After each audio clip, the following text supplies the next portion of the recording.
Hello and welcome back to another pod from me, FPL Crusader. This week we're looking at the Game Week 21 preview.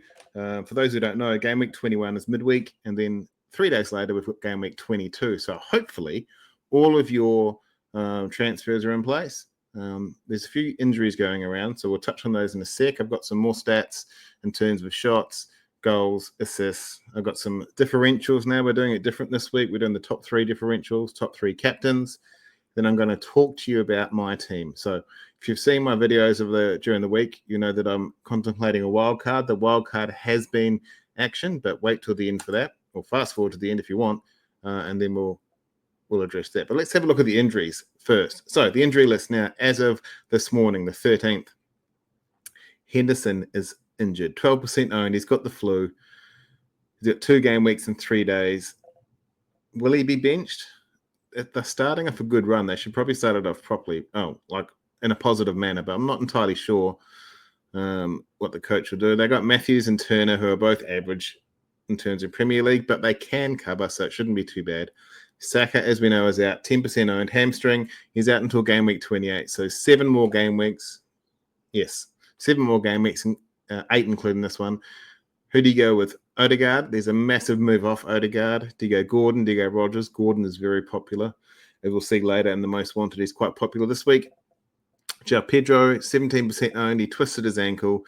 He's got 2 games in 3 days. Jorginho Rota and Welbeck are both back as well. Chances are he'll be benched. Look, the odds are that he won't be, but I think he will, at least for one of them. So if you've got him, it could be a time to move off or just play it and see how it goes. Hopefully he plays in the first one. If he's got a twisted ankle, he's probably going to play in the second one. An extra 3 days is probably enough.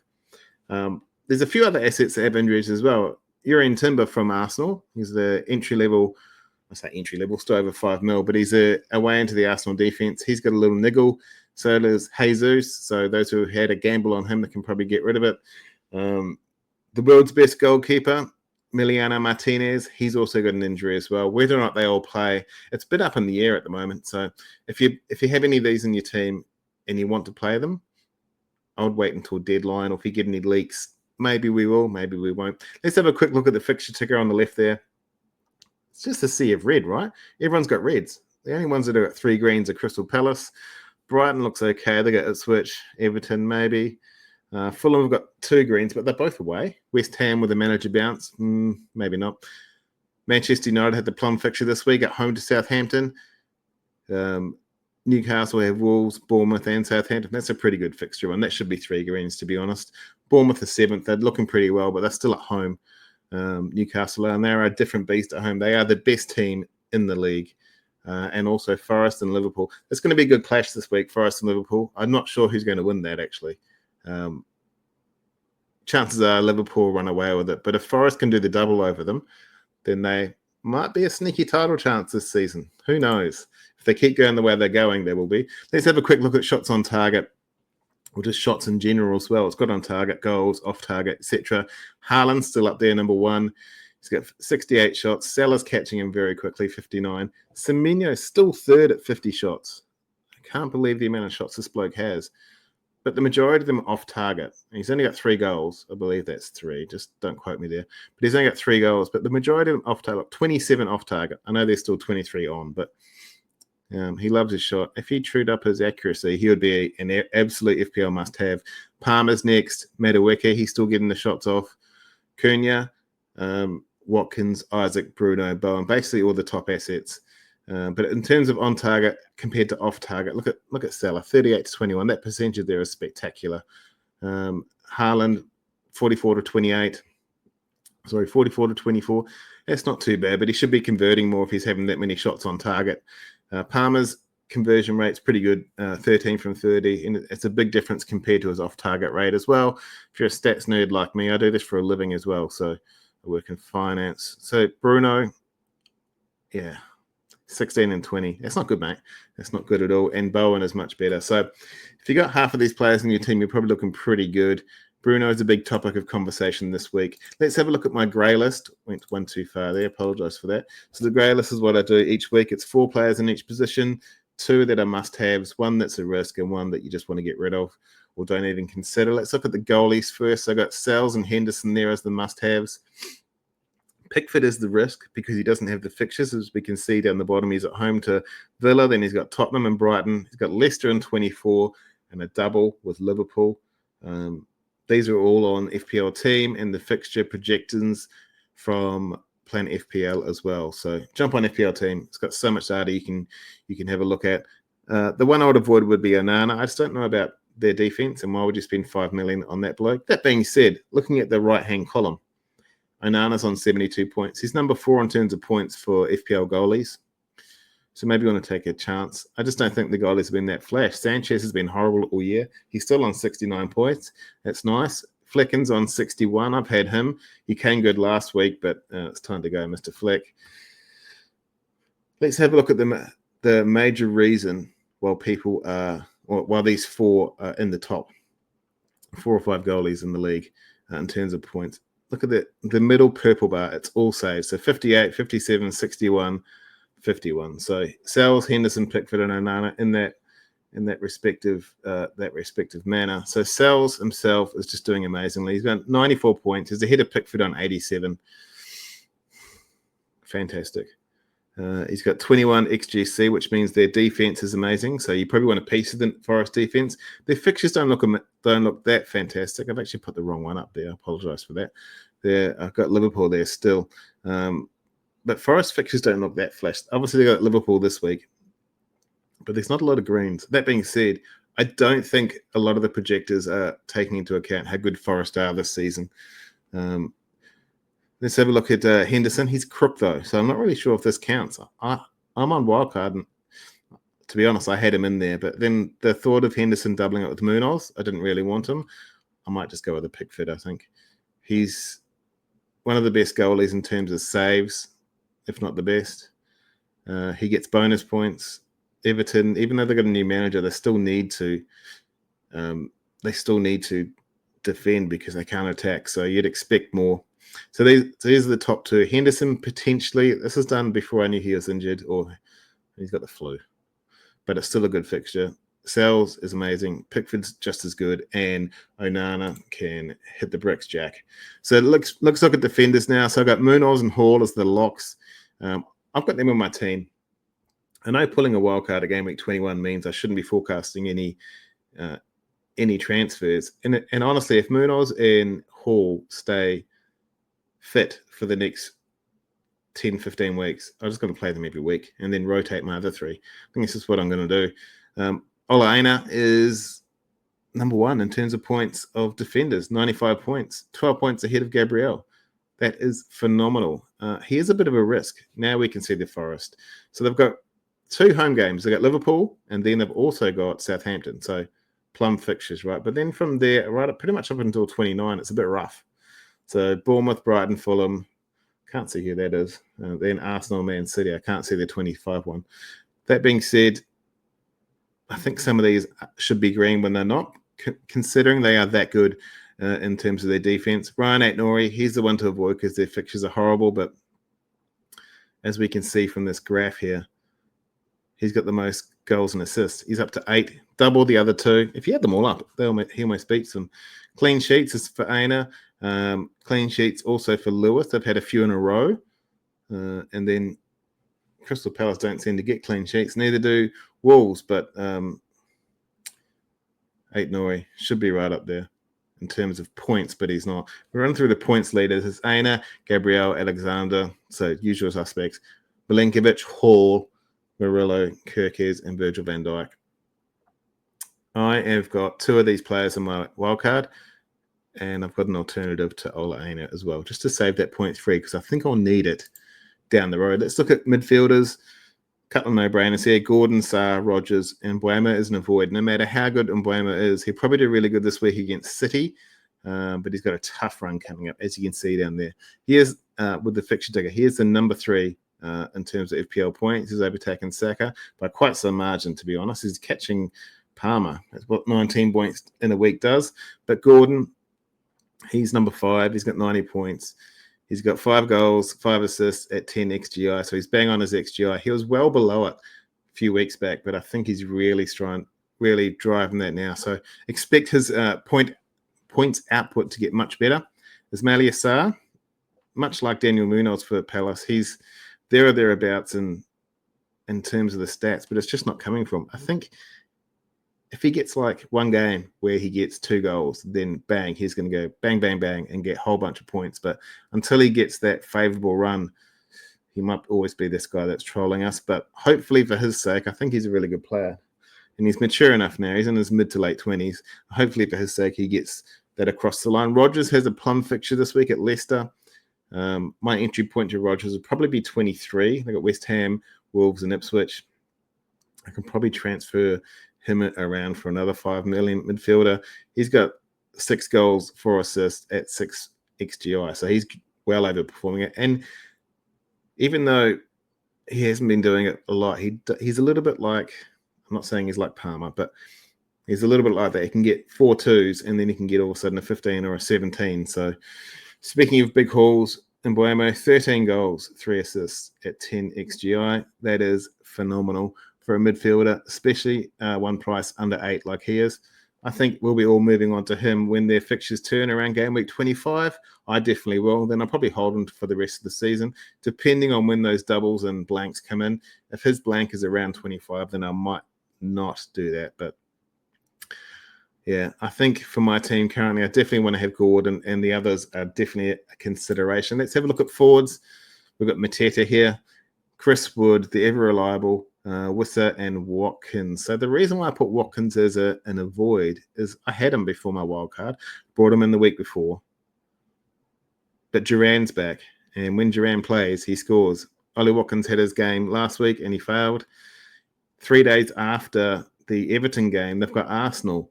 Will Emery want Watkins to play better for Arsenal? I think he will. So I think, wouldn't mind if he's benched, or they might get 50 or 45 minutes each. It's 50 minutes these days, isn't it?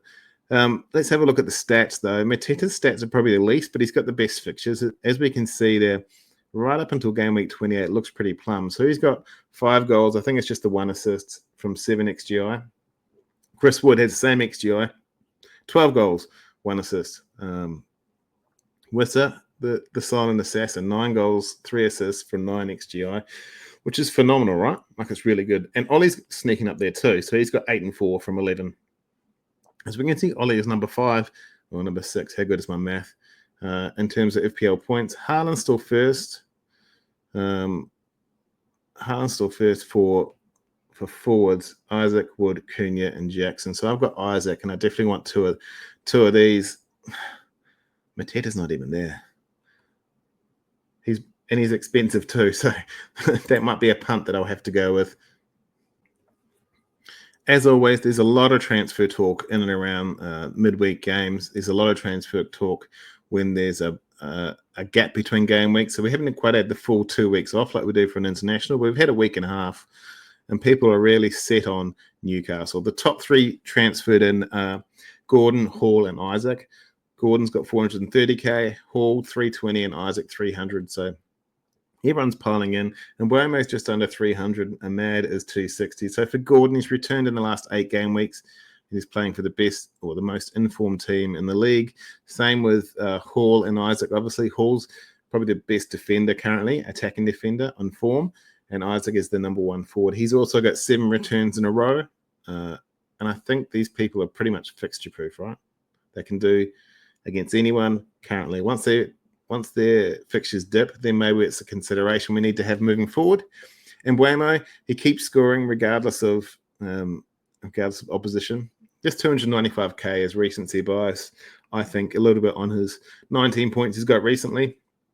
That being said, if you had him and you kept him for that long, he was chipping away. He had 9 and 7 in a few weeks before that, so I mean, it's still better than any other option, really. And Ahmad, 260k. Ahmad Diallo, he's a 3 million saving on Bruno, and he's just as likely to score. He's got Southampton in game week 21. Sometimes we need to look past the crap and say, don't look a gift horse in the mouth and just bring this guy in. If he's going to play as well as Bruno is for 3 million less, bring him in. That being said, I probably wouldn't captain him. However, if I own Bruno, I might. The consideration for captaincy this week is Salah, Isak, and Bruno. Salah's number 1 in goals, number 1 in assists, number 1 in points, number 1 in everything, number 1 owned. Isak has scored in the last 7 for the best team in the league, and Bruno's at home to Southampton. He's on penalties. All 3 of these team are, and all 3 are the talisman. So we're looking at XGI here. Mo Salah's out in front by quite a way, by 4 XGI, or 3.5 to Haaland. Then Palmer's not long behind him. Isak is chipping up there as well. Bruno's at 9.81, so he's less than half of what Salah is. That being said, opposition, right? Is Southampton the team to target? They were going good for like 2 weeks. They even had a draw at the mighty Fulham, which we won't talk about. But yeah, I think if you're going to target them now. So those are the 3 captaincy choices for this week: Salah, Isak, and Bruno. I'm probably going to go with one of those 3, which I'll tell you about a little bit later. In terms of differentials, so I usually do 1 diamond differential for the week. Now we're doing 3, just because it's a bit easier on you. Liam Delap, he's 3.3% owned. He's got 3 goals and assists in the last 2 game weeks. He is the talisman, even though I can't spell, and Brighton defense is shocking. His XG is 6.29. But man, you just got to get him in, I reckon. 5.6. He'll save you a little bit in Raul Jimenez, and you can play him when he's playing at home. 3.4% owned is Mateta, scored in the last game week. He's got 9 good fixtures in a row. He's on pens, which is very important. He's only got 5.93 XGI, but he doesn't play every game. But under this new system they've got now, or now that he's fit, I should say, he's definitely trying to play every game. And Bruno, he's not only 9% owned, which is very strange. As I said, this is 24 hours or 48 hours before the deadline. This is only 9% owned. I expect that to increase, considering they've got Southampton at home. He is the talisman, and he is on pens. 6.23 XG. So this is XG, not XGI, as I said earlier. So Bruno and Mateta are down the bottom there, and Delap's just above them. So this is why they're differentials, I think, because the XG isn't as good as the likes of Salah, Isak, Palmer, Watkins, blah. But if you want to get a leg up in your mini league, or if you want to bring in a diverse person who can get you those extra points that normally you wouldn't get, maybe these 3 are the differentials you need. So Delap, Mateta, and Bruno for me. All right, let's talk about So there are a number of ways for me to attack this wildcard this week, or this week and a half. If I had the man on the right there, Mr. Erling Haaland, I could have Palmer and Salah, but no one else above 6 million. I think I could probably squeeze in Chris Wood, but my defense would have been shocking, and I would have had 3 5 million midfielders. And believe it or not, most of the time they play like 5 million midfielders. We can get returns from them now and then, but there's a lot of 2s and 3s. So my team just wasn't balanced very well. I really wanted to bring Haaland back in to get ahead of the curve for when he does start going crazy, but their fixtures aren't amazing, so that was one consideration. But the next consideration was having quite a few different players from different teams, and also having an extra, I guess you'd call it premium, with Bruno Fernandes. So with Bruno Fernandes, to complement him in the midfield, it would be Ismaila Sarr and also Rodgers. Sarr's about 6 million now, and Rodgers is getting up there. But this would also enable me to have Raul Jimenez up front. I'm not talking about every player here, because there's 3 players, or let's say 5 players, that are pretty much locks for me in this wildcard team, and that would be Salah, Palmer, the 2 defenders of Hall and Munoz, and Alexander Isak. So Raul Jimenez and Alexander Isak would pair pretty well, and this midfield 3 would very well complement Palmer and Salah, but it still doesn't leave me with a lot of room to move in terms of my defense. I essentially want my defense to be set and forget, right? Rotationable, that's fine, but I don't want to spend defensive transfers. Part of the issue when I got to my bad rank, which is 3.2 million now, part of the issue was my defense was so horrible, and I had so much bad luck with injuries and suspensions. I was having to spend my weekly transfer on defense for about 5 or 6 weeks in a row, and it just really pushed me down the table when I should have been jumping on the likes of your Rodgers or the likes of Isaacs and Gordon when they're going on a run. So this layout 2 is much better than the one beforehand, but I think it doesn't allow me enough defensive structure moving forward. Layout number 3 is probably the one I'm going to go with. It's the one I'm set on right now. So instead of Bruno, we've got Ahmad. this enables us to bring in Kanate at a 5.2. Can even have a little punt on a Savinho from City. And then it allows us to bring in Mateta as well from Palace. So Mateta's on penalties. He's becoming their talisman. I know Eze is, but they need to work together if they want to get some victories and move up the table. Salah is doing well as well, but he does pass to Mateta quite a lot. So hopefully my punt on Mateta works out. He is in my team, and this is how the wildcard team looks right now. Let's go back there. Why do I keep doing that? I have triple Newcastle. I've got Hall, Gordon, and Isak. I've got double Forest. I don't have double. Oh, yes, I do have double Forest now. Kanate covers the double for Liverpool, as well as Salah. I've got 15 FPL assets, and Isak is my captain for this. I run through the team and the thought process behind it. So Pickford in goal. He's got a double coming up. They got a new manager bounce with David Moyes. I wouldn't expect David Moyes to be as tight defensively as Sean Dyche. That being said, I want him for the double, and he gets a lot of save points. So he's basically my starting keeper. To balance him as Fabianski. I don't even know if Fabianski's going to be the number one for, is it Graham Potter? I'm not even sure if it'll be him or Areola. But there's a potential he's a starter, and also he's cheap. He's an enabler. As you can see, I've only got 0.3 in the bank, so there's not a lot of wiggle room. Let's look at the defense. So I've got Mazraoui from United. He can sit there. He's only 4.4, so he just comes in when they've got a good fixture. I've got Munoz, as I said to you earlier, from Crystal Palace. He'll play pretty much every game. I've got Hall from Newcastle. He will basically be in the team every week. He can just sit there. I think that line of Newcastle there, I'm not going to say the four-letter word, but I'm very strict in how I line these things up. So if they're wrong, it'll play off my head. But Hall will be in there pretty much every week. I've got Murillo on the bench, so he's my Forest double up in defense. Got Kanate on the bench as well. So I'm not playing those two against each other this week because I think it could either be a 1 or 2 or draw. I just think that's how it's going to go. But moving forward, Kanate will be playing most games, and then when Murillo has good games that I expect a clean sheet, I'll bring him in too. The reason why I've got Murillo and not Milinkovic, which I could have afforded as well, is Murillo actually gets more bonus points than Milinkovic, Sells, and Ola Aina. He's just the reason why he's not have as many points is he played one less game, so he's 6 points behind Milinkovic.